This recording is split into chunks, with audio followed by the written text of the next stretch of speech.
Welcome to episode 20 of The Leader Equation. I'm Christy Grossman, CEO of Ops Boss Coaching. We are the ultimate resource for education and coaching for real estate ops bosses. And I'm normally here with Lindsay Soprani, CEO of Soprani Consulting, the top recruiting and consulting firm in the country for all things real estate. And as you can see, Lindsay is away today, so I am tickled to have a great friend co-hosting with me today, Adelina Rotar. Welcome, Adelina. Let's have you introduce yourself. Hey everyone, I'm Adelina Rotar. I'm based in Austin, Texas. I've been married 14 years. I have two awesome kids. You guys should visit me anytime you're in Austin. And I am the managing partner of the Bankini team for the Texas region. And we have teams all over the country, sold about a little over $1 billion in real estate last year. And I'm really excited to talk about this topic with you guys. I'm excited to have you. Thank you so much for coming here. This is going to be really fun. Today is going to be amazing.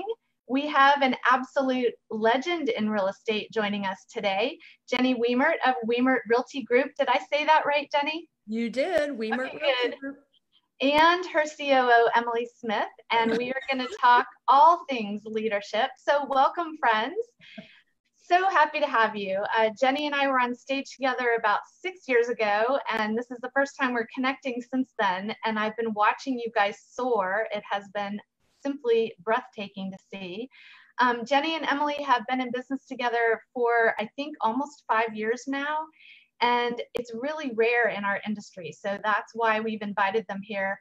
And together with their team, they served 900 families last year and sold $265 million in real estate.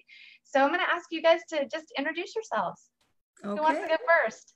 Well, first of all, thanks for having us. We're honored to be part of this. And we are out of Orlando, Florida. We operate as what we call a teamerage. My husband is our broker, and Emily and my husband and I manage the team together.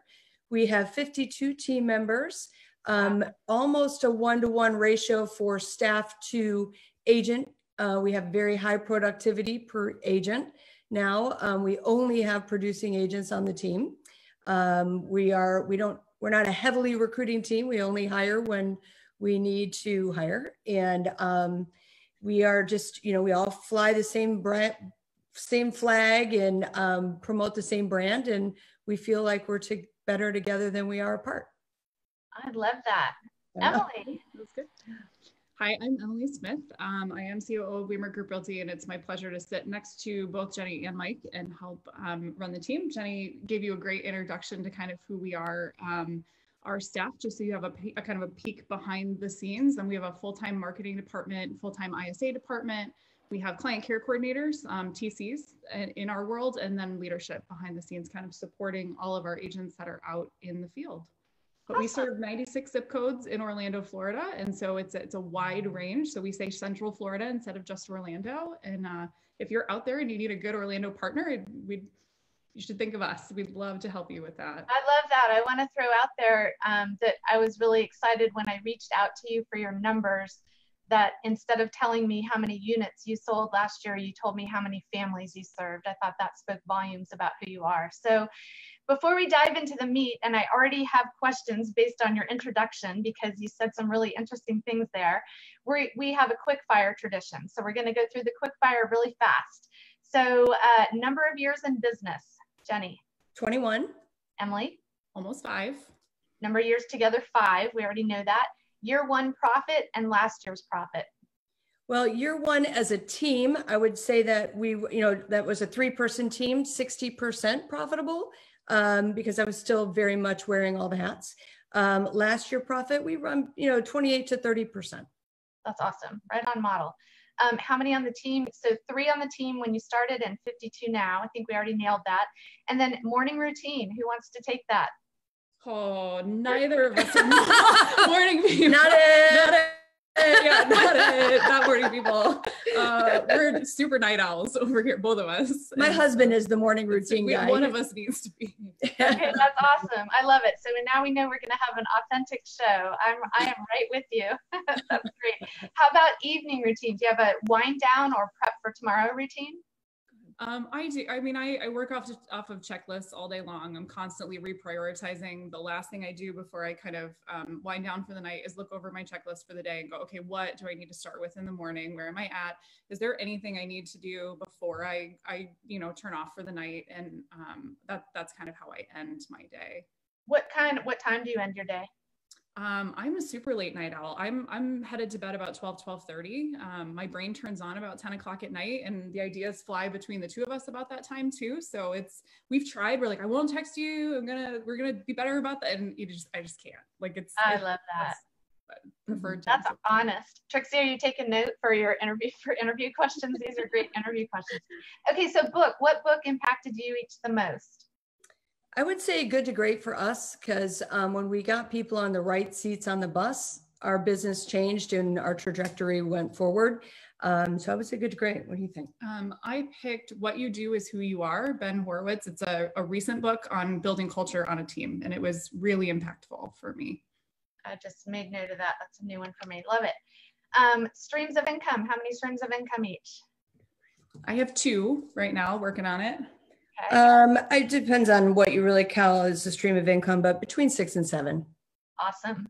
And superpower. You can do your own, or you can do what the other one's superpower is.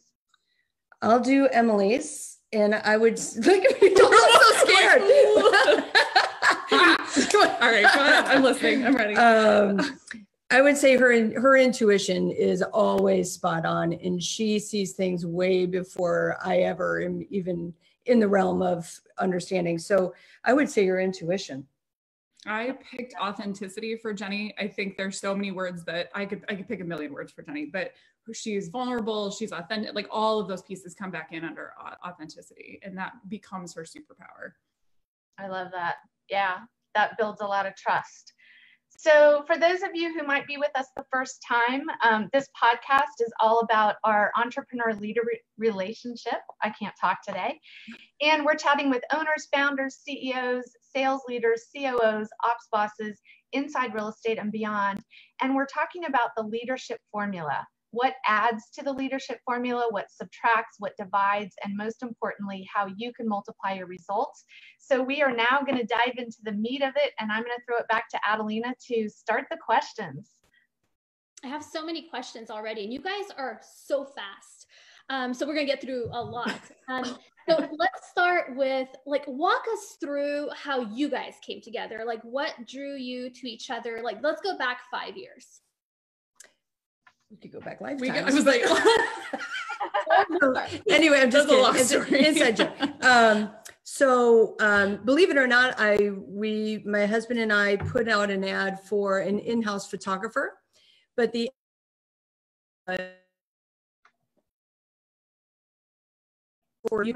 also how to do Photoshop, and was creative and would have good people skills to work with our sellers. And literally asked for a unicorn. And one of our past clients said, I know somebody that you need to talk to. Emily was just getting back into the workforce. She had owned companies before. She's run big churches. And lo and behold, she was willing to take the photography job. But we went and bought all the equipment. You were like, okay, let's be a photographer. And then all of a sudden we uncovered all of her hidden talents. And so within probably 2 weeks, we had already taken her out of the field, moved her into the position.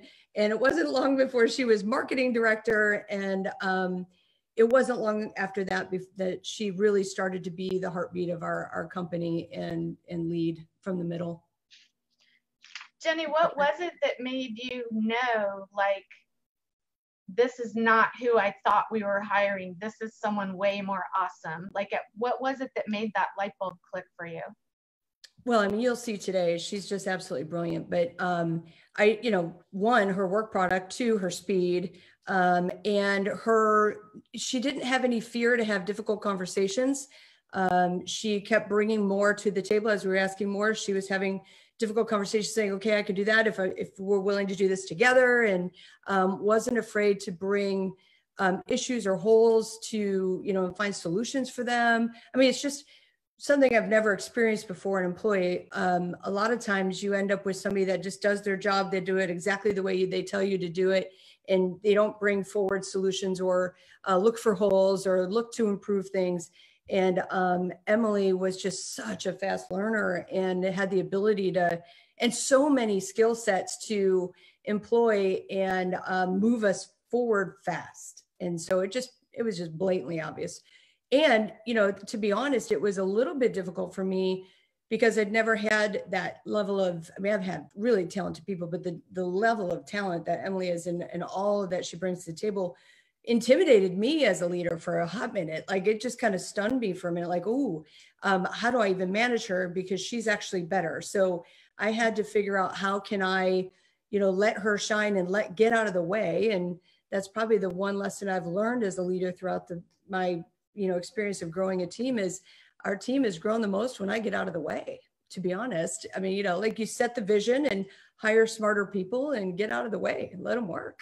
But it wasn't the easiest thing to do. So the first year we had a lot of conversation and, you know, we were like two bulls. Yeah. And then after that, we're now Gemelli. So. I love that. You guys have your own hashtag, Gemelli. Yeah. I don't know. What would you add to that? Yeah. So I knew before I met Jenny that I needed a new opportunity in my life. I needed a new challenge. I was ready for a shift in my world. I had built a really successful business and sort of decided it was time to move on from that and needed something new. But I knew the pitfalls of trying to run something myself. I knew I was going to be lonely in that, and I didn't want that for my next season. I knew pretty quickly when I met Jenny that she was special. Like I knew she was magnetic and that she had it's that extra special something that you just don't find in every person that you meet. And so pretty quickly I was like, okay, I could build anywhere. Like I have skill sets that would allow me to step into a space and build anywhere. But there's something about working with Jenny that like ignites my passion for what I'm doing differently. There's an energy exchange that happens differently. We can fire ideas back and forth. Jenny's as fast as I am. And I don't know that I've ever worked with anyone that has that same synergy or that same drive to be like, no, nothing is ever good enough. Like let's celebrate the thing that is good, but then let's go forward. Like, let's keep moving. Like there's always something ahead. And I was so impassioned by meeting someone else that finally felt like I did, that I was like, I could do this forever with, like, it was just a linking of like, okay, I finally found someone that gets me. Like, this is a different, deeper version of what I've experienced in the workforce before. I love that you built your own business first before you joined someone else's to build from within. So what I'm hearing you describe is what I describe as an intrapreneur. Mm-hmm. That you may not be the sole owner of the business. You may not have all the risk. You may not have all the reward, but you like the building and you like doing it with someone else. No, I love it. I think I'm slightly risk averse, like as a personality type. And I've learned that, and Jenny has honestly taught me just by watching her to be less risk averse than trust that it's going to work out, or trust that they're put a safety net under it, or everything could be fit, you know, whatever the message is that needed to be put there. But I've gained a lot of self-confidence working next to Jenny that my skills are worth something in the marketplace, or that I can use these things to move things forward in a way that I could have never seen for myself without somebody next to me. I've just ultimately learned in my life, it's a lot more fun to have somebody next to you and do it with other people than it is to do it alone. Like I grew up as a hyper independent. I think we're both pretty independent still, but like as a kid, I love to like put all these super like intense play scenarios together for my siblings. Like I used to build restaurants for them to play in, but then I didn't want to play. I just wanted to build it and be like, you guys go play. That's awesome. And so I grew up to get to sit next to Jenny and basically have the same job. Like I had a weird light bulb one day where I was like, I'm basically doing as a child I love to do. I'm building things, we're building things, and then we're releasing that back to our team to learn how to play in or do. And I would have magic shows, and I would sell tickets and have people show up to the show and forget to even know magic or have a plan around magic show. So together we do really well. I would have figured out how to get magic to the magic show. Jenny would have been out like hyping it up and getting the audience in, and I would have built the show. I sold the tickets. I didn't know how to do magic. Pretty much. That should be how we define our relationship. Awesome. Details. So, you know, do you guys ever have an issue with both of you going so fast that it's just kind of like, yes. How do you yes. Yeah. I mean, yes. Yeah. What does that look like? making decisions too fast or moving things. Like we have a vision together and we can hype each other up because we both have a little bit of that sales personality. So we're like, this is so great. And she's like, that's so great. I'm like, and then we need other opinions to make sure that we are not just hyping each other up on ideas. You know what that makes me think of is learning each other and trusting each other, but we did a project once and I was like, I think it would be really great if we take everybody's 5 strengths finders and make a frame for everybody with their picture in it. We'll hang it in the office. And she spent like a week on it and she developed all this. And I walk in and there's all these frames. Like, what are we going to do with these? This was a horrible idea. Why did you let me do this? And she's like, because you said to. I'm like, not all ideas are good ideas. You should challenge me on that. This was like 6 months in. I think that is, you guys just described a huge issue that I see in coaching all the time, because the operations person is the executor. I hear the idea, I'm going to do it. So you had to learn to have that give and take. Like how long did that time take from you just joined each other to now we know we need to prioritize and communicate and all that? We think about a year. That happened about 6 months in, because I didn't feel the trust to say no, right? Like you don't know your limits, you don't know your boundaries. The trust is there, but not there in those new relationships. And so you're like, all right, you asked for it. If I tell you no, is this going to be okay? Can I bump up against that wall? And it was something that to me, I'm like, oh, this is a really simple project. We can do this. Like I caught the vision of what this could be for us. But at the end of the day, was it the piece that was going to move us forward? No, it was a dumb idea that I should have said no to. And then after that point, I think we just I get more no's than yeses. She does. I have lots of ideas. All the ideas. But that's the power, right? Like that's the power of the visionary personality, is bring the ideas, bring every idea, and then let's work together to figure out what's a good one, what's not a good one, let's wait on that, or we got to do that right now. Mm-hmm. And what does that look like? Was there a moment or a turning point, a milestone where all of a sudden you were like, yeah, I can trust her? Was there something that happened that made you think she has my back, I can push back? Or was it just sort of a gradual then sudden? There was a couple conversations where it's like, when I was leading before Emily, even before my husband joined, I led from my heart. It was just, everyone just trusted me. Everybody had been with me for a long time. There was never a question of whether or not I was going to do the right thing for the team or our team members. But bringing somebody on that didn't trust me was weird. I'm like, finally, I just said, you're going to have to trust me. I don't know how to do this any other way, but I need you to look at my track record and see that I'm going to bring you along. I'm going to do the right thing for you and your family. It's very important. And I think maybe that was a little bit of a turning point, but you still have to earn it. And you still have to go through the multiple conversations and experiences like the picture frames to gain that trust. But I didn't know how to lead any other way. I was just like, you just have to trust me. And she, like coming from different backgrounds, like, it's like, I don't know, it's unusual just to give blind trust and faith in someone. So I don't know. Well, and I'm a skeptic by nature, so I'm not going to give you my blind trust. Like I will be kind, but you're not going to have my trust right out of the gate no matter what. So that may be a self deal, but it took us a full year to be able to earn the ability to say no, to earn the ability to say, well, why can't we do that way?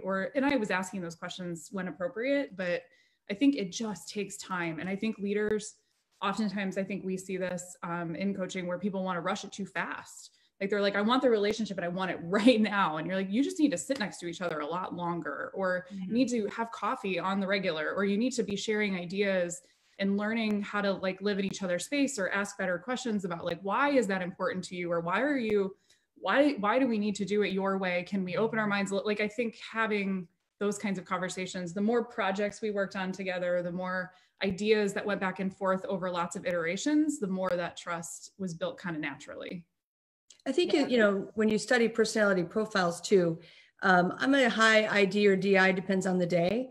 I don't have to make every decision. I'm not attached to the decisions either, but I will make a decision, and I will make it with, a lot of energy. And it will sound like that is the only thing I want, that it has to be that way, just because that is what the level of energy I bring to everything, right? So having her be able to dissect that and say, okay, well, you know, she's making a decision because I asked her to make a decision. So nowadays it just doesn't come in front of me anymore because she can make the decisions and I trust her instincts better than my own. So I don't need to be part of that. It's just, I love that description that you make a decision with high energy. That's a great description. That feels like that resonates. Emily, what's your DISC profile? So I'm a high D, but I am pretty high in all the other categories. So I kind of use what I need to in whatever moment I'm in. Interesting. Adelina, you look like you're about to ask a question. Yeah. So I think because this is so rare that you guys have been in business so long, and we'll get into some of the good, bad, ugly, pretty, all of it. But think back to your first year. Like, did you guys work in the same room together? Did you guys go to training together? How did you make it through that year where, Jenny, you were excited, even more excited and trusting of Emily, and Emily, you were like, okay, this is where I absolutely do want to build for the next 20 years? I would say, it wasn't pretty, it wasn't perfect. We didn't have a plan. I didn't know we needed an Emily. I didn't even know what we had, right? So we were making it up as we went for the first year, like, oh, you can do that too. Oh, you can do that too. But I think Emily, I'm speaking for you, but Emily she's talent. So she took pieces and she just looked in and said, okay, what can I take? What can I do?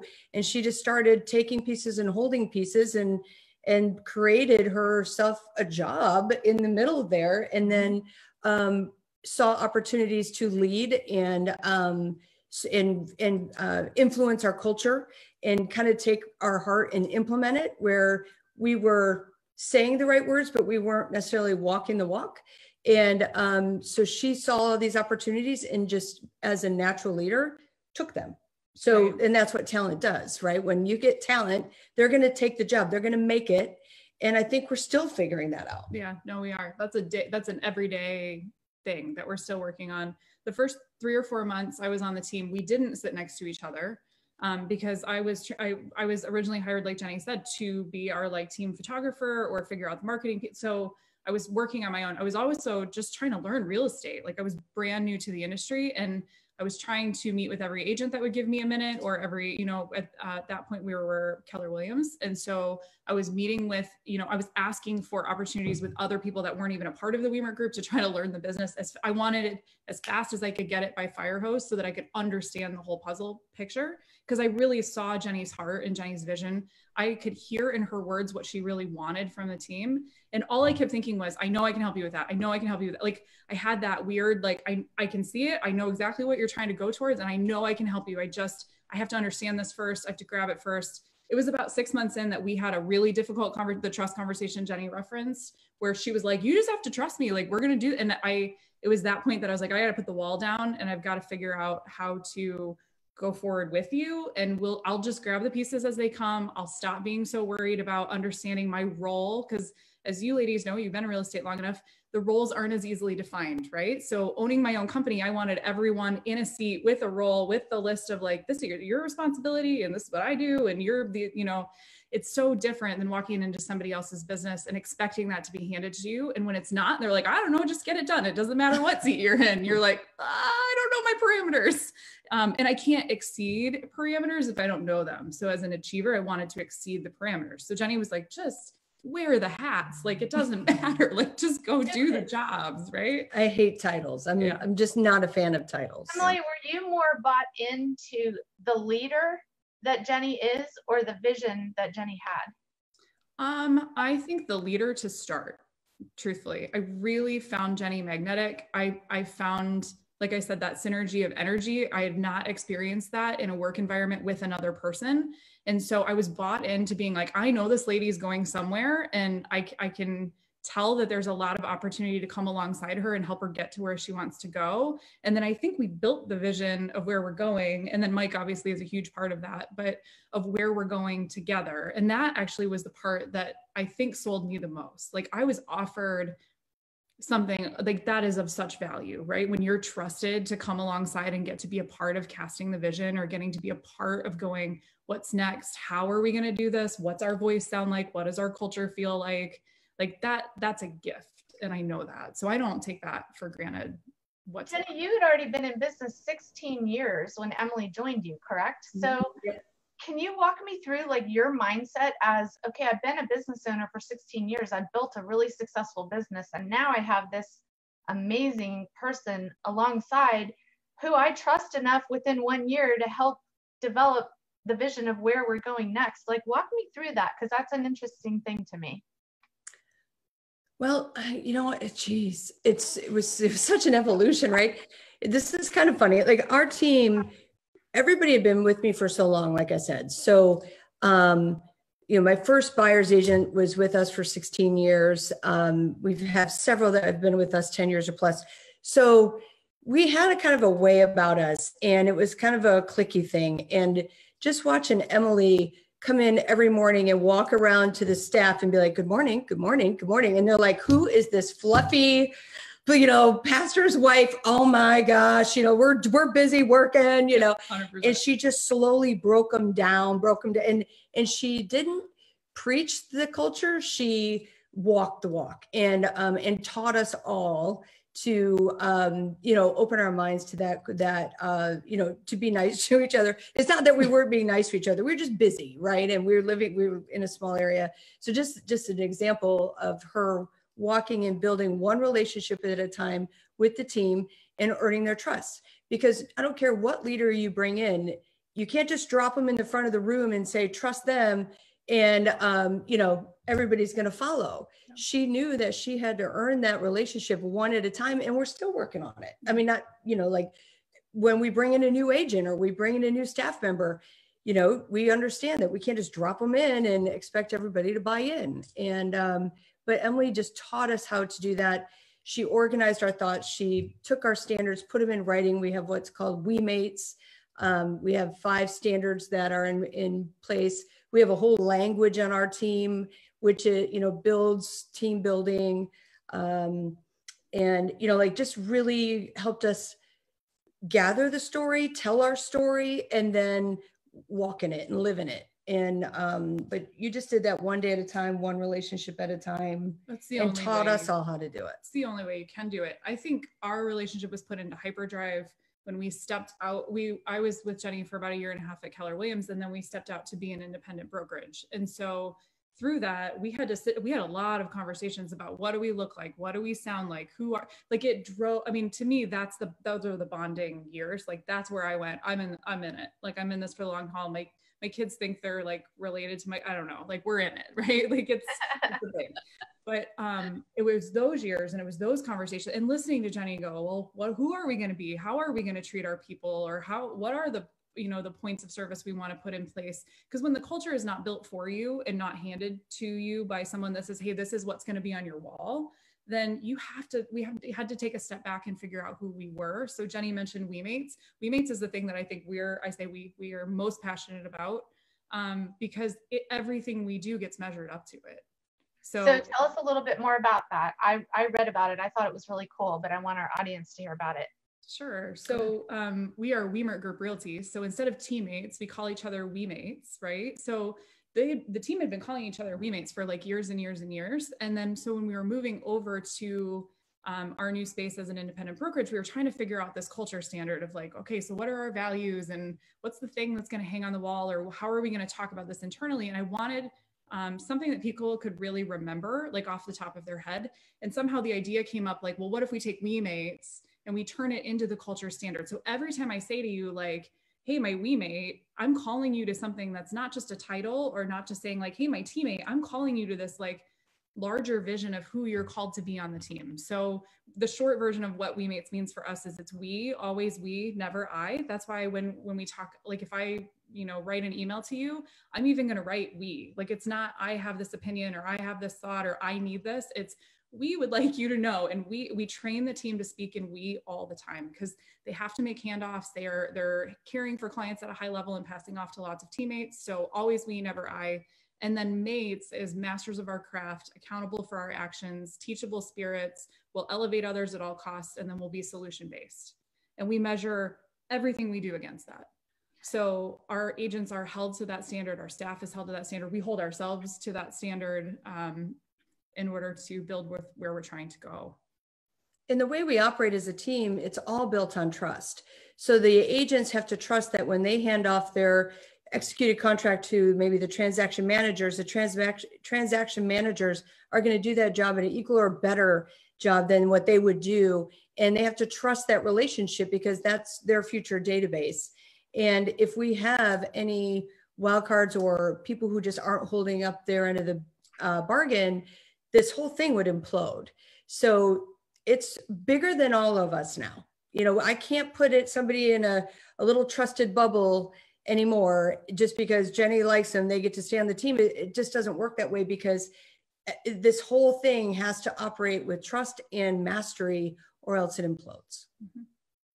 How did you guys take that from in your head, on paper, on the wall, in terms of a visionary and in terms of an integrator, and now it's a living culture as opposed to just a quote unquote culture? Mm-hmm. Well, we talk about it a lot. So we have a weekly team meeting and we try to integrate at least one of those points in every team meeting so that it's never out of sight from our agents. So we don't actually talk about it publicly. In fact, it's just recent that it's become a part of the vision to share that with the public a little more, because I think it defines our heart and how we run the business and how our agents interact within that. But on all of our private communication, it appears kind of on the top of the page. So the agents are seeing it as they pass by it. It appears in like little ways, like the way we decorate our office. Like it's not just putting that on the wall, it's figuring out other ways to say that. So we have black and white photos of our clients on the walls with welcome home signs, right? So it's not just we, like it's we and the agents and the staff, and then it's we and the clients, like it's defining we. So it's not just the team, it's bringing other people into that team. It's looking at our vendor partners the same way. It's looking at anybody that's going to interact with our business and then beyond. But it's just continually reminding the people on the team who we are, what we're about in ways like anywhere we can, truthfully. And we're not the type of team that, you know, has everybody huddle up in the morning and ring a bell and we're going to tell you have to call 100 people today and, you know, text so many. You know, we're not doing that morning. So, but we just expect people to care for our clients and adult, and we don't have, everyone has different goals because they have different big whys. Yeah. And so we don't pit our agents against each other. Doesn't make sense to. Mm-hmm. So we only reward We Made of the Year. We don't even give out production awards. The agents don't even know, unless they go do their own research, each other's production at the end of the year. We just talk about our team. We only focus on our team, and we're competitive. We are a highly competitive group, but we teach them to be, you know, just intrinsically competitive. And then as a group, we will compete with other teams or brokerages or, you know, however we want to measure up. But I strongly believe that, you know, if we hire good people that have servant hearts for the clients, they will do the right thing, adult well. And if we have good, strong systems, it holds everybody accountable. We don't have to crack a whip. It will become blatantly obvious if somebody is not doing their job, because there will be a blip in the system. Mm-hmm. And we can look at the system. Is it a system error, or is this a one-off, or is this a consistent problem that we need to address with this person? And so we don't have a lot of coaching or, you know, redirect conversations that we have to have. I mean, the fact that we don't have to turn over people all the time allows us to really grow and, you know, without spending I love that, intrinsically competitive. Because we see a variety of teams, right? We see a lot of teams that are competing with others in order to benchmark themselves. I personally resonate with the intrinsically competitive. I teach that when I'm teaching ops bosses, and I see that in the top operations people around the country, that those who are successful at the highest level are the people who want to be the best they can be, not be better than someone else. Right. Right? So I really like that. And Christy, one second. Let me just want to go just a little bit deeper. Jenny, were you, because it is a little extreme, right? Like I only see this, like Christy said, in the top of the top. Where did you make the choice, or do you remember like what was it that you're like, you know what, this isn't a competition within my own brand? Like when did this just happen for you? I just have always had that mindset, and you have to realize I never set out to have a large team. You know, like I was just I'm a mother of multiples. I am career minded. I wanted to go build a business. It built a little faster than I thought it would. So I had a choice when I got to a ceiling. Am I going to go through it, or am I going to fall back and just get picky? I just kept going through the ceiling and hiring the next best person. And then, you know, they say, don't hire around your team, hire your missing person. I've never bought into that. We've looked at our team. We get the people on the best seats we can get them on. Where's our hole? And we hire that. And so we've just kept, that's how we've built. We just had a leadership meeting today and we're like, where are our holes right now? Let's fill that. Or maybe this person can move here to fill that hole, and then we'll fill that, you know, that job.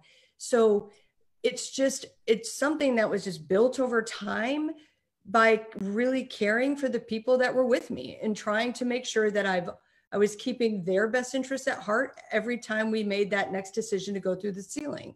So I was never comfortable like hiring, you know, just to get to numbers. I'm going to add 6 more agents.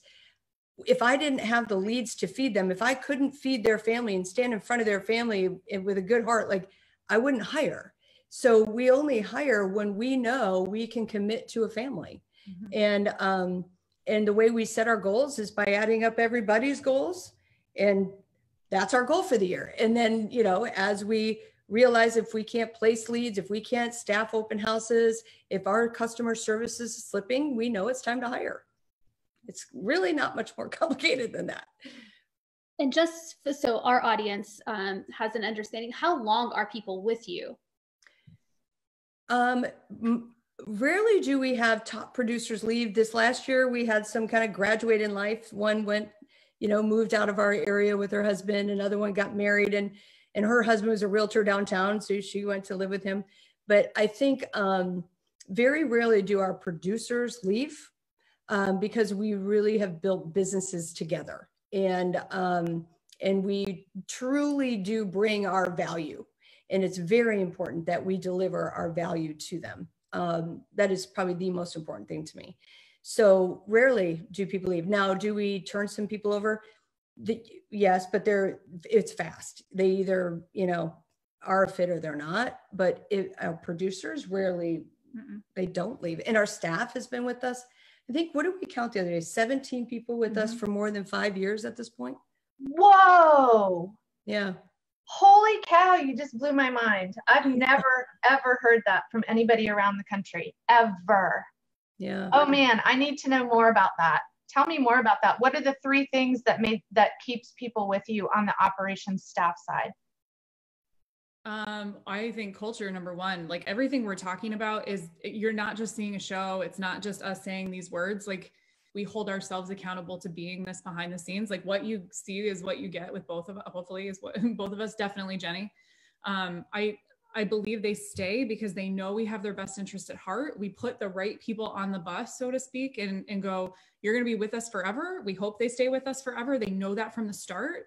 And then we ask to build trust with them early. And we just say, okay, where do you want to go? Some of our most amazing producers come out of admin seats. Like we have one we're super proud of right now that just came out of an admin seat like a year and a half ago that went out and sold like, I don't know, $8 million in her first little bit out the door. So we're not opposed to moving seats around when you find the right fits for the team. Good people. Yeah, good people. And they know the umbrella is big enough that they can build whatever they want underneath of what we're building. So the sky is literally the limit. And when you just open up the floor and tell people like, we actually care about you and your family. And oh, by the way, you can build and scale this thing as big as you want to, and we'll help you put a bottom under that, or we'll help you do that, or we'll help you chase down solutions. Or you, on the other side of that, you say you need to scale back because you've got a season going in life and you need something different. We'll put the bottom under that too. Like you're on the team for a reason, your family, you get to stay here. I think that differentiates how people feel about being on the team. So for those that are listening that are on smaller teams or earlier in their team life, I'm thinking, okay, well, you guys have 52 people on your team. It's easier to do that once you've grown to a certain size, because I have lots of seats on the bus to move them around. How did you handle that in the early days? Why were people with you in the early days? You know, they had, and in the early days when I had my first agents, a lot of them had blind faith that we were going somewhere, and they trusted that. You know, we went through markets, we went through 2008 and, we've gone through all kinds of things, but they trusted that I was going to take them through that. But I think it's just truly having a relationship with people. And we have done a lot of life together. We have had births and deaths and illnesses and divorces, and we don't hire robots. We know people with lives, and we don't hold hostages. We expect people to just adult. If they need some flexibility, we give them flexibility. If they need time off, take time off. We treat people like people. I mean, it just sounds that easy, right? But I think that when you're a small team, working with them, bringing them next to you instead of you being in front of 3 people, we went through the trenches together. We built this together. We made decisions together. Now, at some point, I wasn't thinking of scaling, I wasn't thinking big. So, did I offer splits that were too high at the beginning? Sure, we make those mistakes, right? So you've got to have enough love deposits in their bucket to be able to have that difficult conversation. But at the same time, show them like, hey, we need to adjust these. We need to hire another buyer's agent or listing agent, and they fear that they're going to get less, right? So it's so hard if I hire the second buyer's agent or the second listing agent. After that, it becomes really easy. But making that next hire is hard because people want to hold it so close to their vest. Or hiring a transaction coordinator and making the mistake of bonusing them per transaction. Well, they can only do so many transactions, and they get paid for that as we always paid a salary. When you bonus, when do you take away? How do you come back and say, I need to hire somebody else, but I'm giving you all the money and the customer service is slipping, like Emily said. So, now I got to hire somebody else, and they feel like they're losing. But it's so, you've got to go through those growing pains. And if they trust you, they'll go with you. And if you truly do take take them at heart, and you're doing the right thing for them and making sure it's a good decision for everyone involved, they will follow you, and they will understand if you explain to them the big picture. But we've had to do the takeaways. We've had to change splits. We've had to, you get to be on leads. Nope, we're bringing in ISAs. Now you got to give another 10% if we're going to convert a lead. But we teach them why that's better for them. Mm-hmm. So now you can go focus on the buyers. You can just stay in your lane and worry about these 8 things. Let us nurture. This is going to be better for your business. And we don't make fast turns. We can see something coming in. It's like a kind of turn into cruise ship. We don't jet ski, it's because if you're jet skiing, people can't keep up, mm-hmm. and you lose them, and they lose trust in you. To speak to Jenny's credit too. Oh, sorry, Adelina, go ahead. Just to the analogy for the cruise ship, give us an example of like when that happened and the time you allocated. So over the last 5 years, we've been trying to move all of our lead funnels into ISA only, and have our agents receive the ISA leads. And instead of being on, we call it lead shift, or having access to the leads, right? If we would have done that right out of the gate and pulled that Band-Aid, we risked everybody losing trust in us, because they felt like that was a control piece they had. So we started by adding one ISA and took a piece. And then we, got that person up and running at a high level.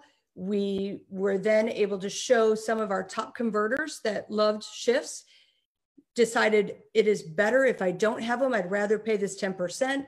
And then they became the spokesperson for the team to say, hey, get on board. This is the best thing ever. How soon can we get to this ISA model? I don't ever want to sit at a lead shift again.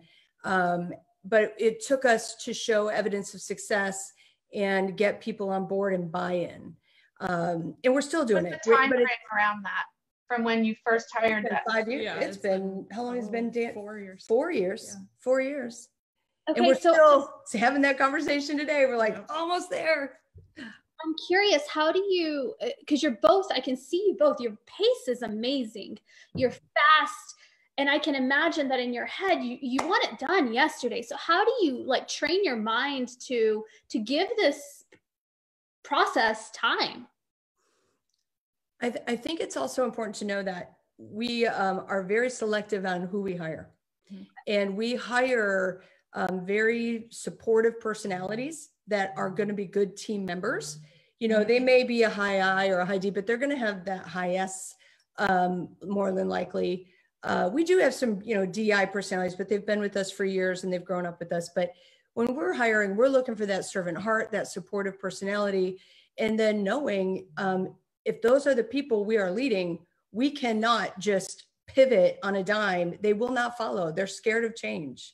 And so we just know that we can't do that. We'll leave everybody behind. So we start talking about it. We sometimes have to let them know that we've identified a problem because they think we're not paying attention. Mm-hmm. We see this as an issue. We're working on solutions, you know, and we bring them along. We're very, very transparent on our team. And we ask them for feedback. So as we're working on solutions, we're bringing in other people to that conversation so that as many people as possible in the organization feel like they have a voice into how this thing is going or how it's being shaped or how we're going to change that process. So like the process that Jenny's talking about, lots of agents have had input on that.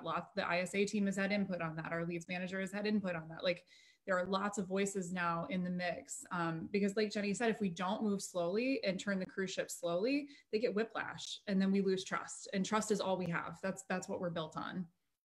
Mm-hmm. So I want to go back to communication because that's an area that we see people struggle in the visionary integrator relationship frequently. What was your communication like in the beginning and how did it evolve to where it is today? So if I'm listening and I'm part of a team, either an integrator or a visionary, and I need to work on this part of our relationship, like what would your advice be there? I take that from like you and Mike. I think you just have to start having conversations, right? Like, I think you have to start by opening up the floor.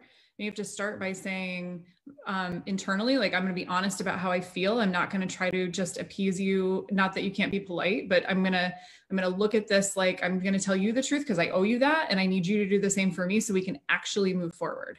So like for Jenny and I, like I said, the first couple of months, I wasn't really working alongside Jen because I was too busy learning the other parts of real estate and being a part of the marketing team. And then when we started working on projects together and we began sitting next to each other, it became a lot more natural for us to have to communicate because we were working on things together. So it's time. Like as the leader, you can't just leave your integrator left alone. Like you have to give them your time. They have to hear your voice, catch your vision, see the big picture, or they're going to be making all of these guesses about what you want and then bring you a product that you're going to be like, that's not what I asked for. And you're going to be like, but you didn't give me any time along the way to kind of check in on those pieces. So Jenny, how did you slow down to give her the time that she needed? Because this is the gap that we see all the time is that you're like ready to roll. I don't have time to slow down. You should just figure it out. She makes me sit down. She just sits me down. So she's learned that like, all right, you know, we need to schedule an appointment, sit down, focus on this topic, and she'll get the most out of me. And sometimes she shows up for those scheduled talks. Okay, we're real. I love it. And sometimes we stay on topic. No, sometimes we stay on topic. You know, that brings me to another good point. So a lot of times really great visionaries are slightly ADD and have, you know, a million ideas and something they want to talk about. And then you have the integrator who's like, but I need your brain on these 4 things today, right? So I had to learn along the way to have the things that I needed to talk about kind of off to the side and let Jenny get out her priority first and like and be like, what are the things that you're thinking about? Because if I can clear those things from your brain, then I can get you to focus on the things that I feel like I need from you too. And we've just gotten better about that. So I think too, with visionary integrators, it's you've got to let each other in your worlds at weird times. That's how we ended up talking so late at night. And it's usually text. We're not like on the phone with each other, but I have an idea, or for me, it's allowing Jenny to send me stuff as she thinks of it. And then I figure out how to filter it. So she used to send me stuff and say, this isn't for tonight. And I don't need her to say that anymore. She can just send it over. And I just know, you know what, this is just Jenny wanting to fire this somewhere so somebody can grab it. It's just an idea. And so it's just, again, it's time, it's learning each other, but it's allowing permission to be in each other's space more frequently than maybe like a normal relationship. Yeah, I love that. Quick question. I know you guys are running such a great business, and I'm no Pollyanna, so I know it's not perfect all the time. When resentment shows up, how are you guys handling that? Resentment in the business? Resentment towards like each other, you mean, or you from agents or? Each other, or either in the operations division, or does that not show up at all for you guys? Or misunderstanding? We're really perfect. We have no I don't no problems. No, I'm just trying to think of some, we have, you know, we have problems. We have problems. We have lots of problems. We just tackle them head on. We do. Like we're both... Emily is so good about not fearing difficult conversations, those fierce conversations, right? So I do. I don't like, what do you call that? Disharmony, or there's another word for it. But anyway, I don't like to be in, what's the word? Conflict, where she's not afraid of it. I can't even remember the word. I know, like I said, and then I get stuck. My brain blips and I'm like, oh my God, please, word. But she doesn't mind conflict. She's not afraid of it. So she will get in front of it, where sometimes I would let it stew too long, hoping it would fix itself, and it just worsens. So she really is good about that. She's taught me a lot about leadership, in the fact that she is not afraid to pull somebody up, because she does it with her heart too, where she wants the person to be better. So, and that when she's talking to people, they feel that. So, you know, it's just, I would say like adding one more person is always a challenge. We have all kinds of things that happen in the background. We have a lot of conversations about like, are you talking to them? Am I talking to them? Have we set a high enough bar for them that they actually feel like if we go in for this conversation that they know what we were aiming towards? Like, have we been fair to them, right? Before we have expectations. So we have a lot of those conversations on the regular. There are times that we don't agree on ideas, or Jenny wants something done and I'm like, I'm not sure that's what we should. So I just hide it to the back of the pile and keep moving forward with other things. Or she'll say, is that thing done yet? And I have to be like, I got put to the bottom of the pile and we've got to move it back forward. So for the most part though, I feel like we don't, I don't know. Not internally. I mean, there are days that I'm like, you can put your headphones on now, or she's like, you have your headphones over there? You should put your headphones on now. We've had those days. Stop talking to me. I have things I gotta get done. We share an office. So because we share a space, sometimes when we're both working, it's hard not to be in each other's world or in each other's space, or want the other one's opinion. So like if Jenny's not there, I'm going to just keep moving forward. I'm going to make decisions. I'm going to like just keep the pieces moving forward. If Jenny is at her desk, I'm like, Jenny, how do you feel about this? What do you think we should do? Because I love the collaboration. So it's a funny deal. Sometimes Jenny's like, I should stay out of the office sometimes because you get more done when I'm not here. But it's because I like the interplay between her thoughts and what we're doing. It tells me we're going in the right direction. Yeah. And are you guys in the office Monday through Friday? What does that look like for you two? I am. I'm in the office full time. I think it's super important to have somebody on site that's connecting all the pieces. I'm kind of the landing spot for how does this fit with that? These guys are doing this. Does it work with what I'm doing over here? Or I have a question, I can kind of filter people into the right spaces. Jen has moved herself into a position in the company where it's not as necessary for her to be in the office all the time. It's actually healthier for her to be building relationships with the agents, or taking them to lunch, or doing whatever she needs to do to move some of the other pieces that we've, kind of identified as strategic for her in her role these days. But I'm definitely there. We're both available to the team after hours and on weekends, because we feel like they should have access to us. But I've also put some fail safes in play. I didn't do this very well the first couple of years. I was like, no, call me. It's fine. I got it. Call me. I'll help you. And I'm starting to be much better about going, it doesn't need to be around my feet. It just needs to be around someone else's feet. Right. And you have another layer before you get to me now. So now I have other team members that it's like, call them first. If you can't get them, then you can call me on the weekend. So that's something I'm personally working on these days as I move into doing more of the managing piece. I love that. I always think of that role as you're like the air traffic control, like Jenny's jet's flying in and the hazmat team's knocking on the door and like all this stuff is happening. And you're like, I got it. I can see it all. That's my life, right. Christy. Yep. That is my life. Yep. Yeah. Big jet. So if I'm listening and I'm like, I want to find an Emily, what are the 3 things you would say I should be looking for? And then Emily, I'll ask you the same thing about someone who's looking for their perfect partner visionary. What are the 3 things? That is just such a hard question to answer, just because we've really fallen into this and really just have been blessed. I will say, like, looking back, I should have been looking for somebody with more of the skill set that Emily had. So I think a lot of us tend to hire that transaction coordinator, high C personality, dot all the I's first, where, to be honest, I think if I could go back in time, which is hard because it's 16 years and, you know, everything has changed. It's not the same. We didn't even have Zillow back then, right? So it's changed. But if I were to do it today, I would hire somebody that does have the like IT background, the tech, the graphic design, the ability to move projects or the vision forward fast. The checklist and stuff, that's so easy to accomplish, or really your agents can even hold on to that longer. But what happens is if you don't hire somebody that can move the marketing forward, you end up in that roller coaster world of real estate. And so in hindsight, I didn't know what I didn't know. And falling into that skill set, I can see how fast we're able to move things forward now, because we don't have to outsource and get things approved and send it back for changes. And, you know, by then the ideas moved on and we've gone, you know, like we've done something else by the time you get that outsourced graphic designer to produce a flyer. So Emily can move things so fast. She understands the tech. We do outsource some things, but because of her level of knowledge, it becomes much easier to implement and actually accomplish. Because a lot of things, you know, I still have it, but a 10-year list of to-do list that I, you know, have been carrying around with me, hoping somebody's going to take it at some point. All these great ideas.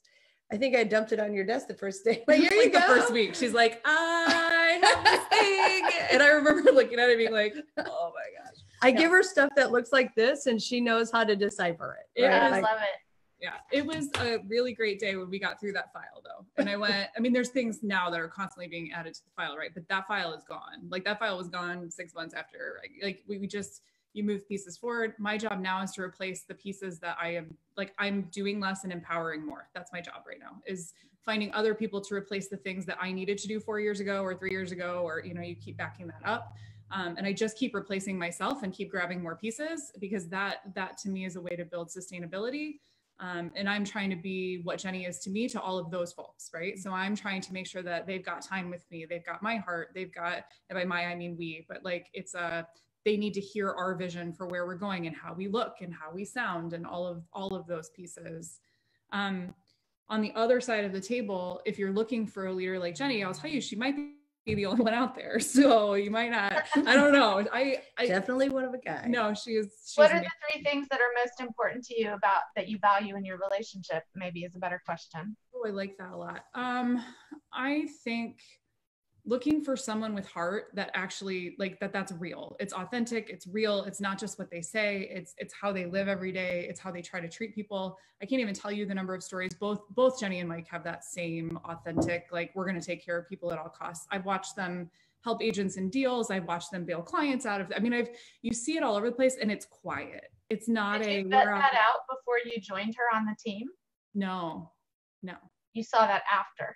Yeah, that was the only way to see it. Yeah, I had no idea how successful Jenny Wemert was till like a week after I was on the team, just for the record. So there's that. But no, I think they're quiet, like there's a humility to their leadership and to their success that is to be admired. And I think if you're a unicorn looking for a place to land on a team, you want to find people that are going to let you in and let you use your gifts and have a little bit of freedom once you understand the vision. But then you want to find people to follow that are just intrinsically good people. Like, you need to find somebody who is going to take care of you in the way that Jen and Mike have promised and shown up in the team. That's why we have teammates that have been with us 10 years, because there is a trust that we are going to take care of their family. There will be a seat for them on the bus. Even if it changes, there will be a seat on the bus because they're a valued part of what we're building. And then selfishly, like I mentioned her energy, but Jenny is also truly one of the smartest people in real estate I know. Like when Jenny speaks in a room, and I've seen Jenny speak on national stages, I've seen Jenny speak locally, I've seen Jenny speak to our team. She hates that I'm doing this right now, but I'm gonna do it anyway. She's so smart and she knows so much about how things connect to other things. And so her breadth of knowledge, when you listen to her, you can't help but just stop and feel like you're a little bit in awe of those pieces. And so finding a leader that knows more than you do and being okay with that and letting them live in that lane and letting them be the superstar that they are, because that's their job, but learning from it. And so I appreciate that Jenny went, you can sit in my same office, like that's fine. I've learned more from listening to Jenny on the phone, handle whatever is happening in her world than meetings I sit in. So there's a high level learning curve when you look for someone that knows more than you do and you actually pay attention to those pieces. I love that. We should do more of these. We should. I'm feeling very feeling very good about myself today. Right? Yeah. You can put the halo on now. Yeah. If you can get my brain to spit it out of my mouth and you're willing to be patient for that, then yes, I'm brilliant. No, she's I want to be incredibly respectful brilliant. of your time, ladies, but I want people to know where they can find you to send referrals for Central Florida, or if they want to be part of such an amazing team, how should they reach out to you? Sure. So you can find us on the web at wemertgrouprealty.com. Or you can find either of us on Facebook, Jenny Wemert. There are a lot of Emily Smiths in the world. So I'm Emily Tompkins Smith on Facebook. If you're friends with either of these ladies, we're also friends with them. So you can find us that way. You can message us through Facebook if that's easier, or both of us, our cell phone numbers are visible right there on Facebook. And so you can call either of us and we'll connect you with our leads manager who will place your referrals or get you to where you need to go. To the agent that they need to go to. I love that. And Adelina, I didn't ask you that same question. If people have referrals for the state of Texas or anywhere across the country for Ben Kinney team, how should they reach out to you? I'm on Instagram, I'm on Facebook, and my cell phone number is also on everything. I love it. Thank you guys so much for joining us. I really could have talked for one more hour, or actually listened for one more hour. I have so much mad respect for what you're doing, and we really appreciate you joining us on the Leader Equation today. So a pleasure. Thanks, guys.